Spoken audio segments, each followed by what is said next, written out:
Call of Duty Ghosts is a turning point in the franchise. In many ways, it marks the series' fall from grace. Up until the release of Ghosts, the series had back-to-back hits. For half of a decade, Call of Duty games were met with universal acclaim and climbing sales to match. The original Modern Warfare and Black Ops eras were at their heyday, marking the glory days that most COD fans, including me, still wax poetic about. Ghosts, in contrast, landed like a lead balloon. Fans received it with widespread derision, and reviews were low. The game had high sales initially, but player counts dropped precipitously. In fact, Black Ops 2 ended up with higher player counts during the game's lifespan, an embarrassing metric which led to the removal of player counts in future games. Its failure can be summarized by the fact that it's the first COD sub-series to not receive a sequel, an unfortunate pattern which doesn't stop with Ghosts. I think the general criticisms of Ghosts can be boiled down to two things. The first is that the game is too similar to its predecessors, coming across as derivative and stale. The other is that the game also manages to stray too far from its predecessors and thus fails to capture the magic of the Black Ops or Modern Warfare series. Despite the criticism, or even because of it in some ways, I find Ghosts to be one of the most interesting Call of Duty games to examine and discuss. I understand the critiques about staleness, but to me, Ghosts is actually a bold experiment. It's the first Call of Duty to truly plunge into speculative fiction. I know that Black Ops 2 has a lot of futuristic elements, but it's a direct sequel to Black Ops, a game grounded in historical fiction. Black Ops 2 takes those narrative threads and moves them forward. Ghosts, in contrast, creates a speculative world almost entirely from whole cloth. It focuses on creating a legend around the ghosts. But more importantly, the world players have transformed, with the fictional coalition known as the Federation rising up from South America. Its long-standing war with the US has produced truly cataclysmic results. There isn't really an apocalypse in Ghosts per se, but I would nonetheless classify this game as post-apocalyptic. Any semblance of normal society has wasted away, and the world is absolutely infused with post-apocalyptic scenery and vibes. All around you are wreckage and ruins, reminders of the world that has been lost. This is a setting I am especially passionate about. For anybody who's seen a video of mine, you know that I'm a post-apocalyptic science fiction writer. In fact, I just finished the very last novel in my own post-apocalyptic series. For me, it's a COD dream game come true, on paper at least. A Call of Duty game set in a post-apocalyptic setting is such a perfect transition for the series, and it's a setting with so much potential. So I have a vested interest in Call of Duty's depiction of this setting, and I have a passion for the game getting the setting right. Despite Ghost's reception, it has its share of ardent defenders. In particular, people defend the campaign is underrated. In this video, that's what we're going to dive into. We're going to peel back the layers of COD Ghosts, from its story and world, to its gameplay and set pieces, and we're going to see whether Ghosts is in fact a hidden classic, or if it's a game that missed its great potential. Before I begin, I want to take a quick second to plug the same post-apocalyptic series I mentioned. The fourth and final book in the Northfield saga just came out, and it would mean the world if you checked it out. All the books in the series are 99 cents each, so you can get the whole series for a cup of coffee. It's the biggest way you can support me, and each sale really is significant, especially in the book's opening weeks of sales. Reviews too are a huge deal, so if you could leave one, I would really appreciate it. Thanks for the support as always. Okay, now let's dive into Ghosts from the beginning. The campaign opens with the legend of the Ghosts, the elite fighting team that will serve as the protagonists of the story. 60 men from Tier 1 teams were defending a hospital against 500 enemy forces. Eventually, the 60 were cut down to 15. One of the 15 was then tasked with evacuating the hospital, while the remaining 14 lay in wait, hiding amongst the dead. They sprung forth from the death and ash, slaying their enemies with stealth. Only one enemy survived, and he wandered the desert aimlessly. When asked about the small group that killed his comrades, he described them as ghosts. So goes the origin of the Ghosts. This is a great intro for a couple of reasons. The music and the intensity of the narration really do a great job of setting the mood. You want to learn more about the Ghosts, but more importantly, you want to become one of the Ghosts. It creates this anticipation for when we get to inevitably join this group of legendary fighters. It's a really unique intro for a COD campaign. I can't think of another that begins with a legend like this. It's also a great thematic start for this story. Legacy and the stories we tell ourselves about the past are some of the core subjects of the story. This tale is told by Elias, the father of our POV character Logan.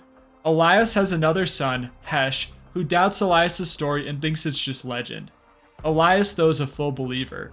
They decide to head home, and things fall off the rails.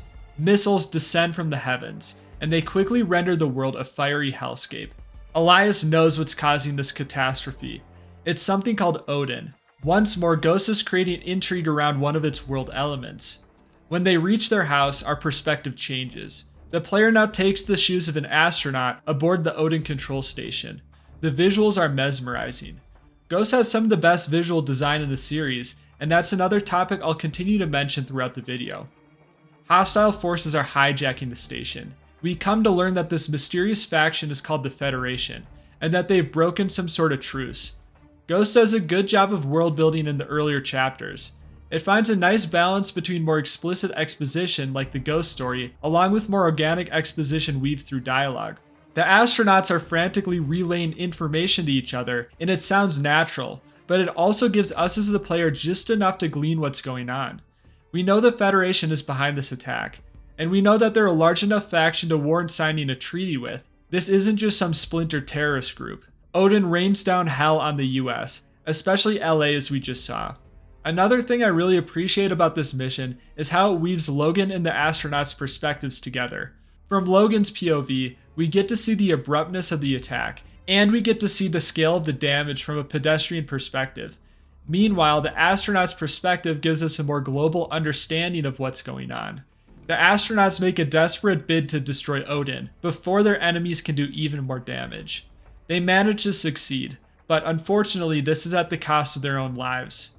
Perspective returns to Logan. As they rush to safety, the world literally crumbles around them. This visual language is great because it implicitly outlines the state of the wider world. Odin may have been stopped, but it did enough damage to destroy the world, at least in terms of how it exists currently. A tanker explodes, injuring Logan.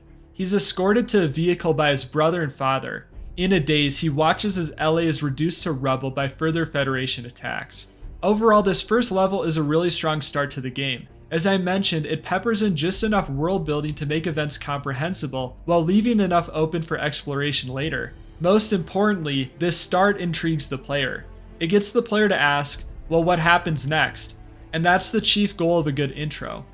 The next mission begins with more exposition about the Federation, as well as the progress of their war with the US.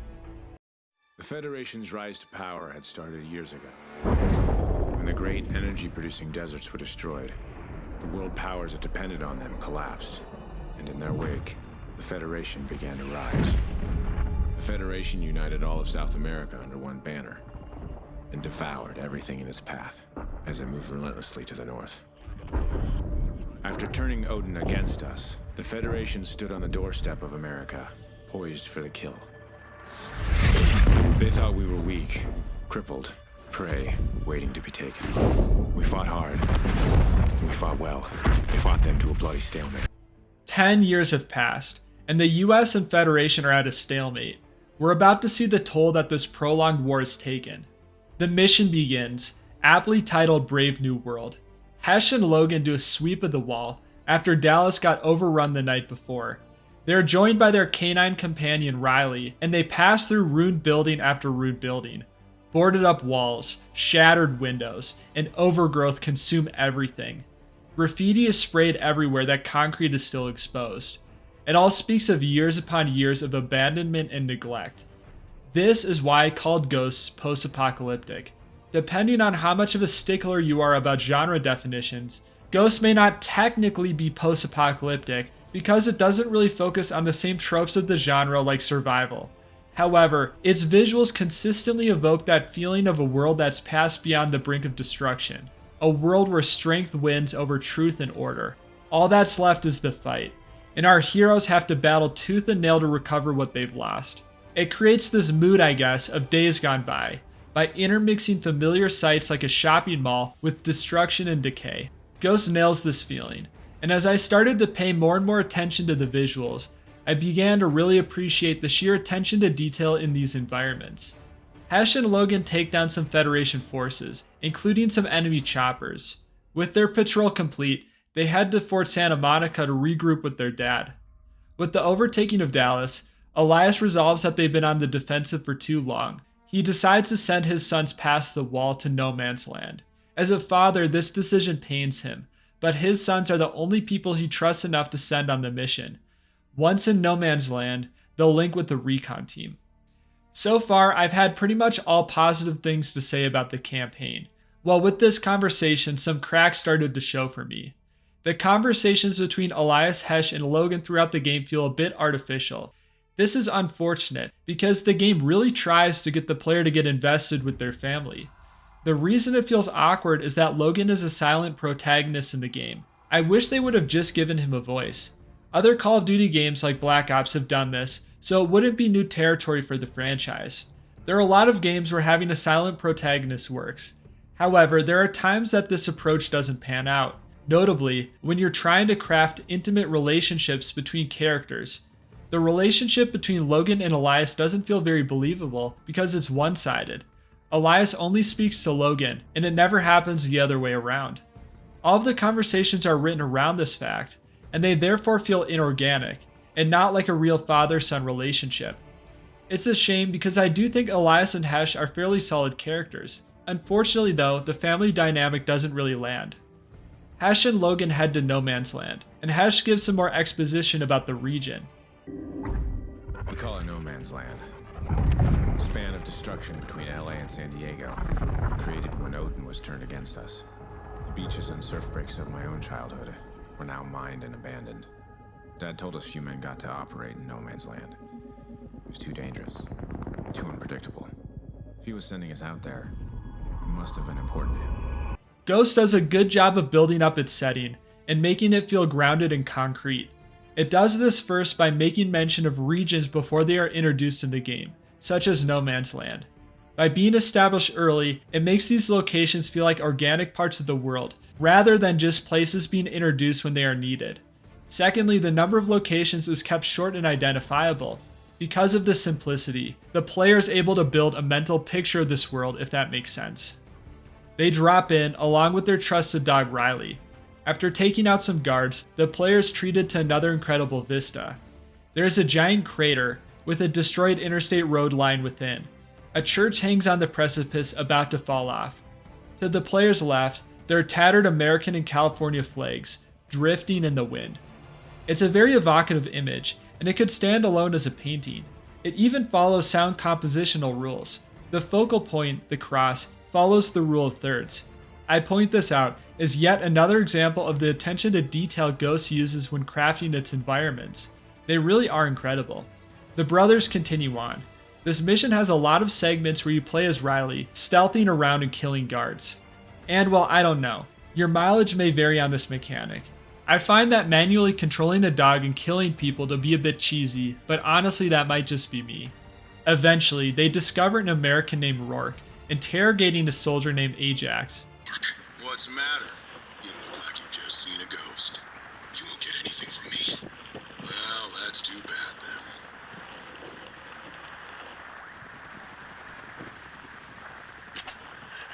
Nah, you didn't think it was going to be that easy, did you? Oh, no. You and me got a lot of catching up to do. The brothers are running behind, so they double time it with Riley to the rendezvous. In the woods though, they're ambushed by wolves. One attacks Logan, and Riley dives in to save him. Our good old boy gets injured, and he whines in a very sad way. This isn't the first time the game is going to use Riley to draw an emotional reaction out of the player. In the nick of time, Riley and the brothers are saved by the recon team they were tasked with meeting. These soldiers are none other than the legendary Ghosts, the same group as told in Elias's introductory story. The brothers learn that this Ajax is actually a fellow Ghost, and the Ghosts want to rescue him from Rorke's clutches. They follow Ajax. The Federation are interrogating him in an abandoned baseball stadium. The Ghosts plant explosives on passerby vehicles via launchers, and then they go in guns blazing. The explosions create enough chaos for the Ghosts to move in and get Ajax. The launchers weren't their only tools up their sleeves. They also utilize a remote sniper rifle to clear out targets, as well as gas grenades. They find Ajax, but unfortunately they're too late. He dies, but not before giving them a warning about Rorke. The Ghost's exfil, using the remote sniper to cover their exit. With this mission's end, we now have the game's antagonist and at least one of his goals. Rorke is hunting ghosts. By the way he took his time killing Ajax, this is personal. However, Rorke will have to wait. The Federation launched an attack, and their father is right in the middle. The ghosts need to assist with the defense and make sure Elias is safe. So the ghosts get to it. This is a very high-octane mission. It starts with the ghosts holding the beachhead as a swarm of enemies charge, accompanied by attack helicopters. Then they move on and fight through the trenches. One thing Ghosts absolutely nails is the scale of the battle. Due to the number of enemies on screen, as well as all the background vehicles, explosions, and so forth, the Federation really feels like an army you're fighting against, not just a squad of soldiers. It might sound like a small thing, but that feeling of a broader war is not something many other game franchises can nail, but it's always been a strength of COD, and Ghosts gets this right too. This level really highlights my biggest criticism of Ghost's opening levels, and that is the pacing of gameplay and scripted moments. There are just way too many moments where you're pulled out of the core gameplay to do some sort of gimmick. For instance, in this mission, you start on the minigun turret. Next, you pull out a drone and strafe the beach. Then when you start to clear out the trenches, you can hardly get through a trench before the game prompts you for another strafing run. In these opening levels, you can hardly get through a single gunfight without encountering another scripted set piece or gimmick. It creates this very stilted feeling, and the game just doesn't give adequate time to breathe. It's not just this mission, it's the prior ones too. In the last mission, gameplay was constantly broken up by remote sniper segments, tear gas segments, and so on. In the mission before that, there are Riley segments between every gunfight. Interspersed between all of this too are cutscenes. I've been playing the classic Call of Duty games for another video I'm working on, and the night and day difference is apparent. There are hardly any set pieces. Most of the gameplay is meat and potatoes infantry combat, and by letting you inhabit the shoes of a soldier and keeping you in them for a while, the games foster this very immersive atmosphere. Ghosts puts a lot of work into developing its environments and creating this immersive world. The constant pulling you out of it takes away from that immersion, as well as creates the stilted feeling. It sometimes feels like the game is afraid to just let you play it, if that makes sense. It has the urge to keep shaking shiny keys in front of your face. Fortunately though, the pacing gets way better after this mission. Levels open up a lot more, and you're given more space to just play and soak in the world and story. The brothers reach the op center, where their dad should be. However, Elias is nowhere to be found. Logan is attacked, but Hesh comes to the rescue. Then ghosts break in and pull the brothers out. Hesh doesn't want to go. He's adamant that they find their father. The commanding ghost then reveals his identity. It's none other than Elias. This is not just a rescue, it's an initiation. Elias has been training them, preparing them for this very moment. Finally, they get to join the ranks of the legendary ghosts. With how much the ghosts have been built up in the game so far, this does succeed at creating a fair bit of anticipation. You look forward to seeing what crazy missions you embark on with the team. Elias gives us another revelation. Rorke is a former ghost. And he knows how we operate. But how's that possible? He was one of us. The game succeeds at building a lot of mystique about his character. When Elias dives into their past with him, kickstarting a flashback mission, there is a lot of curiosity over what turned Rorke to the dark side. Elias sets the stage for this pivotal ghost mission. It was 12 years ago, when the Federation's military threatened all of South America.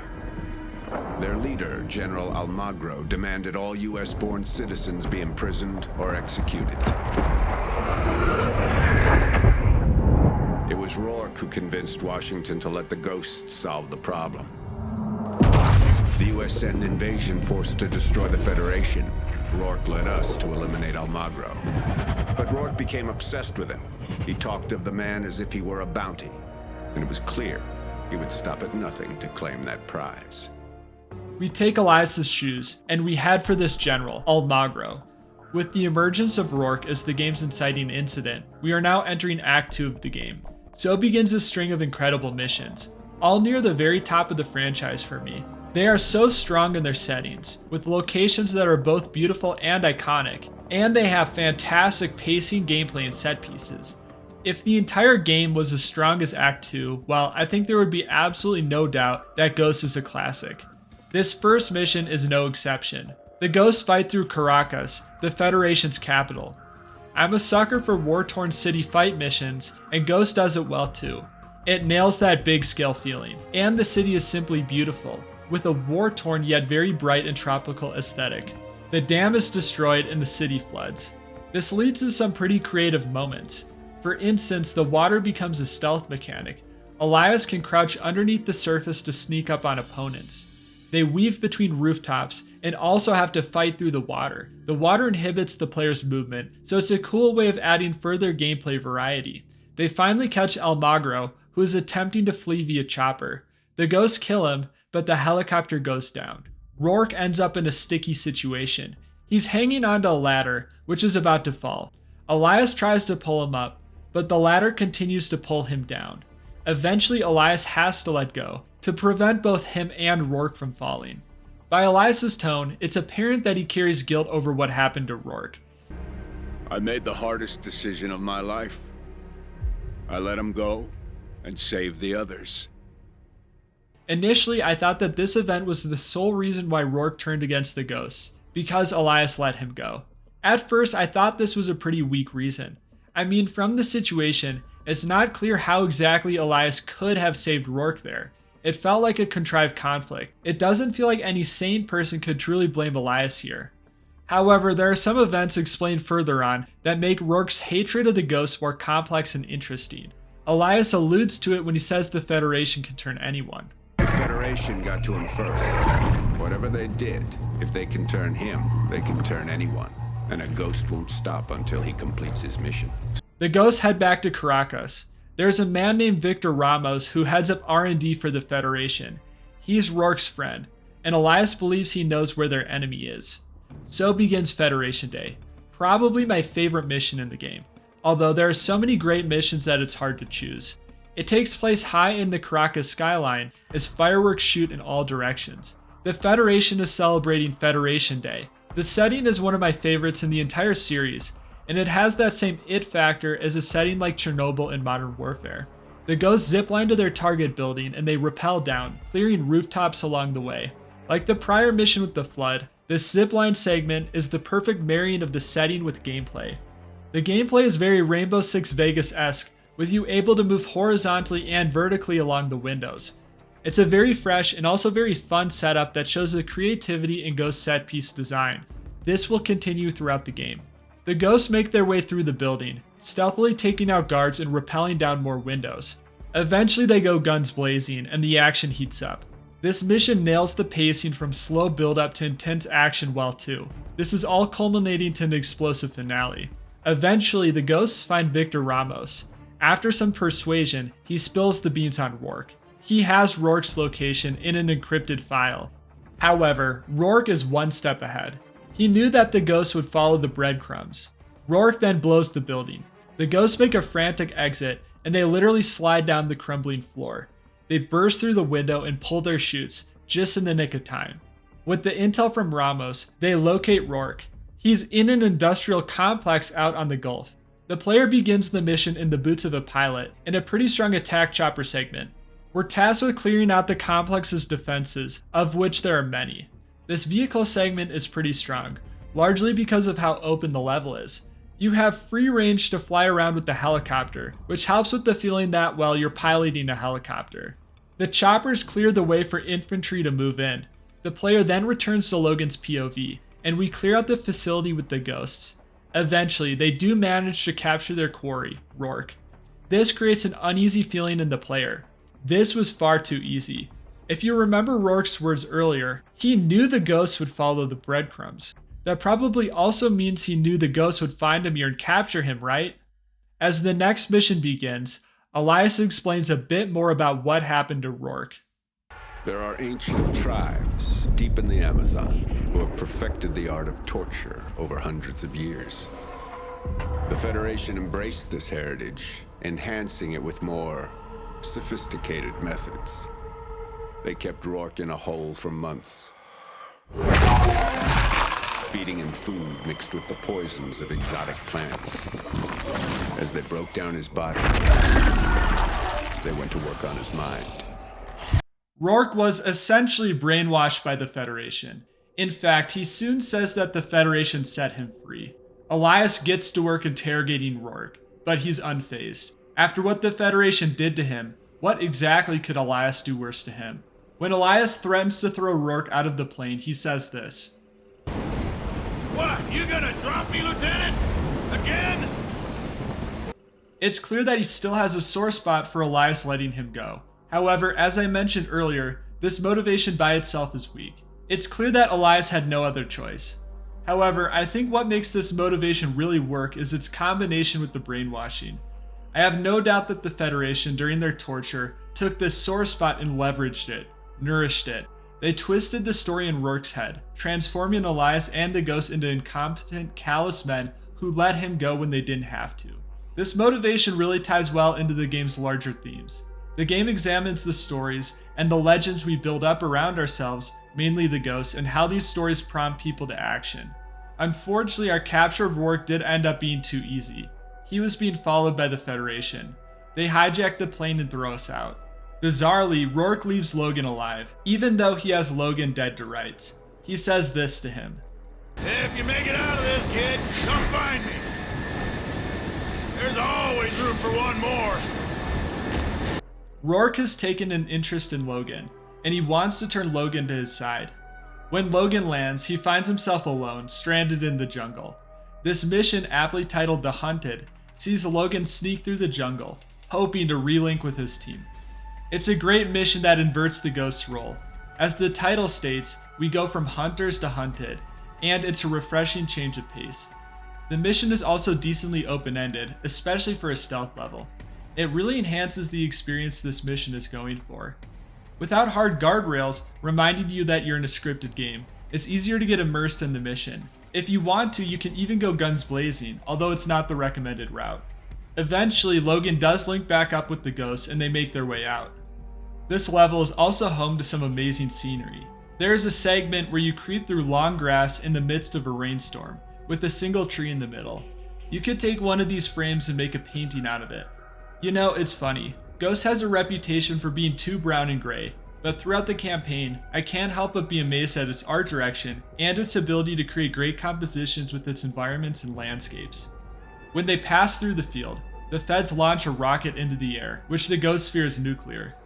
Once they escape, they discover that the missile did not target the US. In fact, NORAD doesn't even know where it landed. The president then authorizes Operation Clockwork, an attack on a Fed facility in the Andes Mountains. Hopefully they can figure out what exactly that rocket had been launched for. Rorke will have to wait. This is a more pressing matter. Thus begins Operation Clockwork, which I also think is a contender for strongest mission in the game. It starts off with another beautiful view, with the soft snowfall against a night sky illuminated by blue auroras. It's another view which could be taken as a painting. I want to reiterate again, for how Ghost's reputation as being muddy and gray, there really is an artistic, painterly quality to its environments. The Ghosts steal Fed uniforms and sneak into the facility. Pretty soon though, things go loud. The Ghosts continue to push in, and there is that distinct feeling of crawling deeper into a lion's den. There is a tense back and forth that goes on. The Ghosts fight against the Feds. Then when the coast is clear, they blend in with nearby enemies. It creates this very unique fast, slow pacing to the level, which is suspenseful and captivating. The mission ends with another high-octane chase, as the Ghosts flee the facility. A vehicle chase sequence isn't anything new to the series, but Ghost manages to put a really unique twist on it by utilizing the setting. They're driving over sheets of ice. With the turret, you can actually shoot out the ice underneath the vehicles, submerging them. That means the best way to handle this mission isn't by shooting the vehicles themselves. Oftentimes, it's easier to just shoot in front of them. They can't stop before falling into the crater you've made. It's just very unique thematically and gameplay-wise, and it's one of my favorite set pieces in the game. From the data the Ghosts retrieved, they learn that a Federation missile program is being developed in a factory near the port of Rio. Elias sends the Ghosts to attack the oil rig in the Drake Passage to create a diversion. The mission opens with the Ghosts underwater. This is just a taste of the underwater mechanics, so I will dive into them later. Pun intended. This is just another incredibly solid level. The wintry whites and blues mix with the reds of the rusty metal and oil fires to create a nice interplay of colors. The gameplay consists mainly of your meat and potatoes combat. At the beginning of the game, I criticized the number of set pieces and how they broke the flow of combat. This level is a great example of how the back half of Ghost rectifies this. The gunplay segments, and just the level segments overall, last a little bit longer, and the game feels like it has space to breathe. Since this level is so combat heavy, I figure it's a good time to touch on the changes Ghost makes to gameplay. COD Ghost is the last of the quote-unquote traditional Call of Duties, before the addition of advanced movement and further refinements to the game. Ghost makes a number of small tweaks to the mechanics which I think make it the best feeling of this era, at least in terms of its campaign. First off, they nailed the weapon handling. The weapons walk this tightrope of being very accurate, creating this feeling of lethality, while also having just enough recoil to also feel powerful. Then there are the movement improvements. There are now mantling animations, which help make your soldier feel more concrete instead of just a floating head. Sliding is a great addition, letting you quickly enter and exit cover. I really like the implementation of leaning in this game too. It's automatic and not very sticky, meaning that it seamlessly flows into combat. Melee attacks have also been tweaked. Logan actually lunges his knife into enemies rather than just a knife swiping through the air. It creates a more grounded and visceral feeling to the attacks. And perhaps the coolest change is long-range scopes. They utilize a dual rendering techniques that few other games have done, even to this day. What you see in the scope is zoomed in, but the area outside of the scope isn't. It creates a more realistic feeling when aiming through the scopes. For me at least, it also makes the snipers and DMRs feel more punchy, but that could just be a placebo thing. I've always loved this mechanic, and I'm bummed that it hasn't made a return. Each of these mechanics in isolation are small. However, in combination, these small tweaks really add up. All in all, they make Ghost feel grounded and visceral, and it has the best feeling shooting thus far in the series. Now I want to emphasize something before anyone goes into the comments. I'm specifically speaking about how these mechanics affect the campaign. I understand that some of them may have had less desirable impacts on the multiplayer mode. The Ghosts managed to blow the rig. By doing so, they managed to lure the Federation fleet away from the factory. However, there's one last destroyer guarding it. The Ghosts dive in to destroy it. This is one of Ghost's most imaginative segments. It's an underwater level, where the Ghosts equip diving gear and have to fight Federation infantry who have done the same. It's a great idea, but what always matters is the execution, and Ghost nails the execution here. The combat feels genuinely different. It's not just normal boots on the ground fighting with a blue filter. There is a more deliberate feel to it. You and your enemies move much slower, obviously. However, your weapons also fire slower, and because of the water, there's less stopping power, meaning you need to land more shots. The kinetic feedback of both your weapon firing and enemy reactions feels just right. You can't just mow down all the enemies quickly. You need to pick them off one at a time. This again results in you having to take things slower. You weave between the ocean's flora and fauna, aiming at enemies wherever they come, whether it be above or below you. It's something that's a bit hard to get across in words. This level's success primarily relies on how it feels to play, and you can only express a feeling in words to an extent. The Ghosts managed to sink the vessel, so they are clear to move in on the missile facility. Before they attack, Hesh has a reflection. Hanging over me like a black cloud was Rorke. We destroyed an oil platform, lured away an entire fleet, sunk a destroyer, and I was still wondering one thing. Where's Rorke? To be honest, I was wondering the same thing. What has Rorke been doing this whole time? It's odd that he's been missing from the game's story for so long. I feel like there's a missed opportunity here to further develop his character. Right now, he doesn't feel as much like a threat as an afterthought. I'll get more into this later. For now, the Ghosts move in on the facility. It's another solid mission of sneaking, shooting, and mounting a frantic getaway. Another thing I appreciate about the campaign is how it reinforces the Ghost's identity through the mission design. They're built up as these stealthy warriors who fight from the shadows, who take on forces that far outnumber them. And what do we do in these missions? Oftentimes, the Ghosts are infiltrating hostile enemy territory, fighting greater enemy numbers than they have any right to survive against. There is a great synergy here between this mission design and the legend that the game is building. We get to actually live out the legend of the Ghosts. The Ghosts get more intel from the missile facility, and what they discover is bad news. The Federation has managed to reverse engineer Odin and build a space weapon system of their own. It's the edge they need to overcome the stalemate and win the war. The Secretary of Defense wants to be debriefed in person, so the ghosts head to Colorado Springs. Merrick has a bad feeling. Something just doesn't feel right. Then, all of a sudden, Rorke and his feds strike. The ghosts are knocked out and taken prisoner. I'm not a huge fan of this turn of events. It feels abrupt and a bit unearned. How exactly was Rorke able to just waltz up to NORAD? I mean, we saw how hard the Federation had to fight for a beachhead in California. It just doesn't make a lot of sense. The most likely explanation is that Rorke has some inside guys. But while that would have been a fantastic thing to show during the last couple of missions, you could have added a scene with Rorke talking to some inside NORAD agent, and that would have built up some anticipation for this moment. Well, let's move past that. Rorke goes to work tormenting Elias and his sons. He lets his men die to save his own ass. Damn it, Rorke! This is between you and me! Leave my boys out of it! You're talking to a superior, Lieutenant. Show some discipline. You were never one of us. You're not a ghost. Well, that's just because I'm better than you. I've always been better than you! But you call yourself a ghost? You're nothing. You and your sons are dead. Your name dies with you. Elias dropping Rorke continues to be a sore spot. And again, Rorke's retelling is warped. This is a reinforcement of what I was talking about earlier.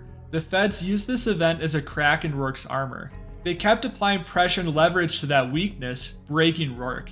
If you tell someone a warped version of a story enough, well, then they'll start to believe it. The feds kept telling Rorke that Elias purposely abandoned him until Rorke began to believe it himself. He started seeing the ghost as incompetent and weak. He wants not only Elias to die, but also his sons. When he says he wants Elias's name to die, he's not only talking about their family name, he's also talking about the ghosts. He's a very interesting character, on paper at least. I just wish he would have gotten a bit more screen time to really flesh out this dynamic, but we'll see why he likely didn't at the end. Rorke kills Elias. It's a sad moment, but I don't think the moment lands as hard as it could have. Mainly it's because of what I talked about earlier. The game doesn't build up the dynamic between Logan Hesh and his father in a way that feels organic. That's because of the one-sided dialogue, which I touched on, but it's also because we only see the family together a handful of times in the story. There's a flash forward in time. The ghosts are held captive. The Federation soldiers have orders to kill all the ghosts except Logan. We saw Rorke's fascination with Logan on the plane, and this interest is showing up again here. We as the player wonder what Rorke wants with him. Friendly snipers take out the guards, creating an opening for the ghosts to escape. What follows is a frantic and brutal fight. I appreciate how the mission design enhances the storytelling. Whenever Rorke appears, the mission structure changes. The ghosts become the hunted, and the missions are all about escape. It's a very clever game design decision that helps subtly reinforce the threat Rorke presents. When they make it out of the hotel, Riley is injured. In a segment similar to Captain Macmillan in the first Modern Warfare, you have to swap between carrying Riley and fighting off enemies. This segment was a bit much for me. This mission is pulling out all the stops to make the player feel bad. Logan's dad dying first, and now Riley getting injured. However, this is the second time Riley's been injured in a way to draw pity out of the player. Pulling the same trick here feels a bit cheap, but that's just my opinion. The ghosts manage to escape. They mourn the loss of Elias, and Hesh explains their process for honoring fallen ghosts. I like how the game steadily builds up the ghosts and their traditions throughout the story. Hesh says his final goodbye. Goodbye, Dad. I'll never take your place, but I'll die trying to fill it. I love this line. There's just this intensity to how the ghosts speak throughout the game, and I appreciate it. They want to go after Rorke, but they have bigger concerns. The Federation is moving the satellites into position. If they succeed, they'll be able to attack any target on the planet with ease. The US needs to stage an all-out assault on the Federation and stop them before it's too late. Merrick wishes Hesh and Logan good luck. He's not coming on the mission. He will take Elias's command position. Sadly, Riley is out for the count too, due to his injury. What follows is the closing set of missions in Ghost's campaign. Although they're separate missions, they're all really one big movement towards the game's conclusion. They depict the final battle between the US forces and Federation.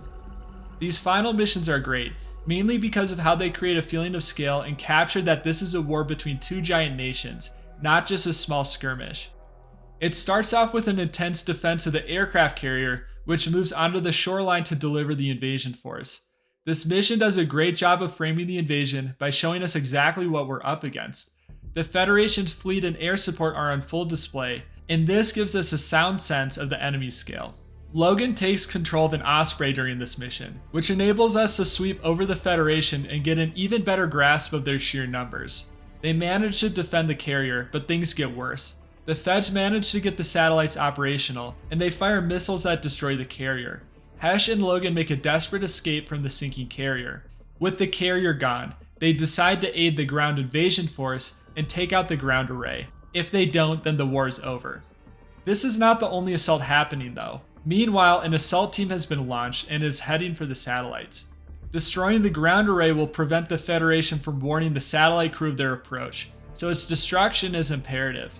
We set out in a tank with Bravo Company. This tank segment is very open, with large levels that sometimes have multiple objectives to hit at once. It's very reminiscent of the classic Call of Duty tank segments, and to me that's a big compliment. This tank segment is really good for pacing. It gives us a break from the intense infantry combat of the prior mission, and the open space lets the mission breathe a bit. In addition, this tank segment is another great demonstration of the war's scale. When the facility's defenses are destroyed, the Ghosts move in. We're back to infantry combat. The Ghosts seize the control room and launch a missile that will destroy the ground array. However, they learn that Rorke is here, and he's evacuating via the train system. Merrick tells Hesh to return to base, but Hesh refuses. He needs to take down Rorke. Considering that the man killed his father in front of his eyes, I think his actions here are more than understandable. They fight to the train, with a countdown timer marking how much time until missile impact. It's an intense fight, and the intensity is magnified by the increased tension knowing that a clash with Rorke is inevitable. The tanks move in, and they have to destroy the station's AA turrets so the incoming missile won't be destroyed. It's another good segment, and the frequent switching of perspectives increases the game's pace, creating a sense of franticness as we head to the finale. The missile hits and destroys the ground array, marking a mission success. With the array taken care of, the assault team can move in on the space satellite. This is an awesome segment, and it's another one of my favorites in the game. The game's opening mission was just a taste of space combat, but this is the real deal. It's just epic, fighting with the backdrop of the entire Earth behind you. It's a constant reminder of what's at stake. Mechanically, it's similar to the water segment. The pace of combat is slower, and there is a focus on verticality. However, the actual feeling of movement and combat is different, which along with the setting change does make the segment distinct. It's yet another example of an inventive set piece that Ghost manages to pull off well. The assault team manages to take control of the satellite station, which also means they have control of the missile system. We get the widest view of the war yet, from the eyes of the satellite. Entire military formations are easily demarcated. They rain down missiles upon their enemy, and the tides of battle quickly turn. This moment seems like an unbridled success, up until the space crew gets an unsettling message from Merrick. He tells them to ignore their previous order and fire upon the train, the very same one that Logan and Hesh are on. This immediately creates a sense of tension and unease. Is Merrick on Rorke's side? And if not, why on earth would he fire on the train? I want to zoom out on these closing missions for a moment. At the end of each level, there's a turning point in the story. At the end of the carrier mission, the Fed's missile system goes live. At the end of the next one, Rorke is revealed to be on the base. And at the end of this mission, we get orders to fire upon friendly troops. These twists help create this constant feeling of triumph and despair. It creates this push and pull feeling, and it helps create an engaging plot, as well as make the battle feel tough and well earned. In addition, all the perspectives we've inhabited demonstrate the scale of this battle as I've talked about. We've inhabited the shoes of the tank crew, the Ghosts, and the space team. It helps create this sense that the war is a combined effort from everybody, not just one lone squad. Our perspective returns to Logan, 15 minutes before the missile strike on the train. They're hunting Rorke, and they get confirmation that he's on board. The tension is high as they fight their way through the train. This is a cool set piece, and it creates gameplay variation. The shifting cars vary the terrain for you and your enemies. Eventually, they reach the man himself. Logan and Hesh clash with Rorke, but the villain eventually gets the upper hand. Hesh makes one final move. He calls checkmate. This is a Hail Mary move. It's his order to Merrick to launch the missiles on the train. We see now that Merrick isn't a double agent, which is a relief at least. The train goes down, but the Ghost and Merrick survive. They have one last brutal fight, as the train submerges deeper and deeper. They manage to take out Rorke, but Hesh is injured. Logan pulls him out and swims to the surface, his breath threatening to run out. However, the brothers make it, and they watch in triumph as their fleet fires on the enemy. The Federation is in retreat. The day has been won. Hesh and Logan manage to avenge their father. The credits start to roll on a job well done. But the story isn't over. Not yet. You'd have been a hell of a ghost. But that's not gonna happen. There ain't gonna be any ghosts. We're gonna destroy him together.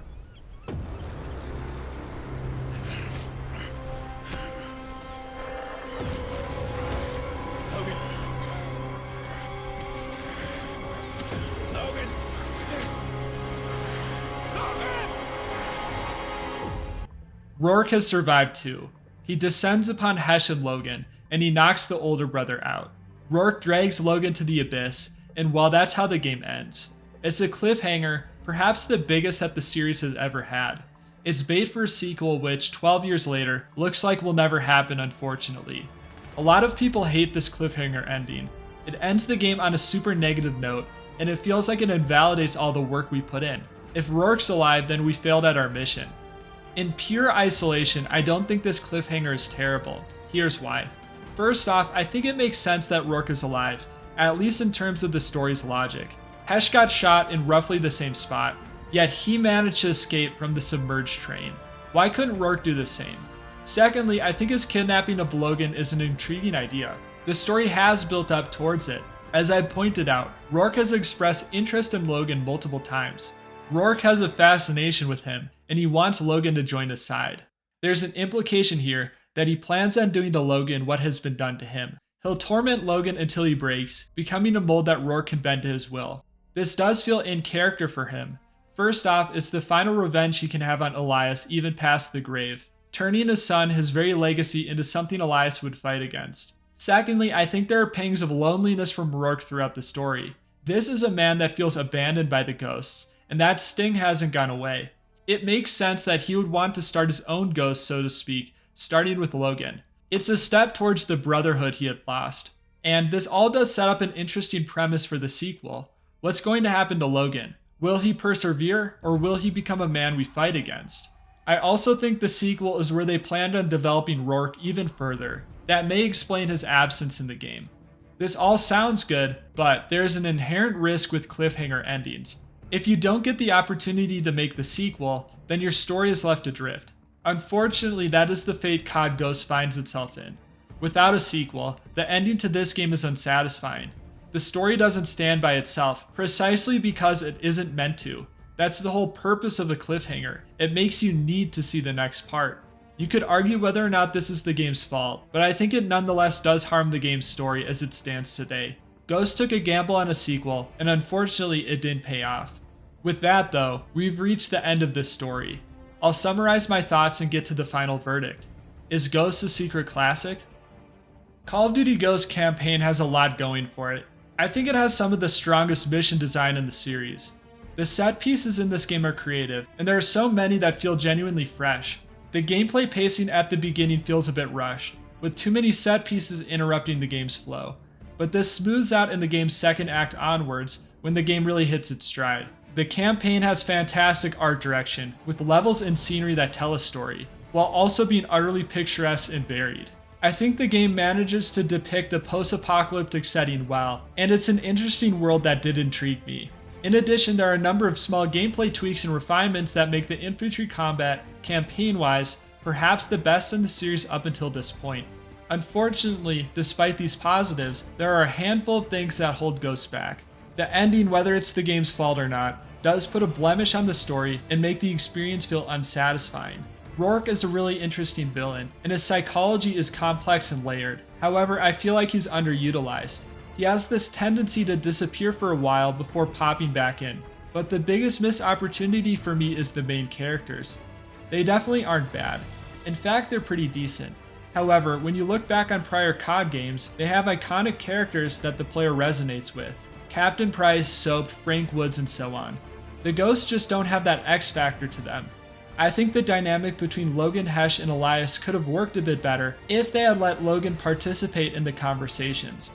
Ghosts is a good campaign. There are a ton of amazing moments, and the game straps you in for a well-paced and interesting romp. It's certainly way better than a lot of people give it credit for.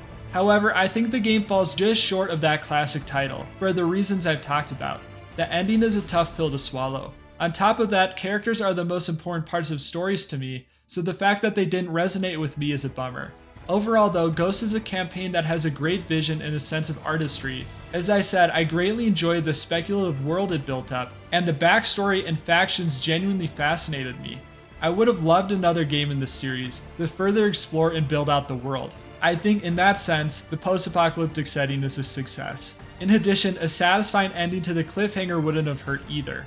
Thanks for watching. It means a lot that you made it all the way through the video. If you enjoyed it, please consider giving the video a like and subscribing, or even leaving a comment. All of the engagement really helps push the video in the algorithm. I also have links to my books and website in the description if you're interested. Thanks again for all the support. Until next time.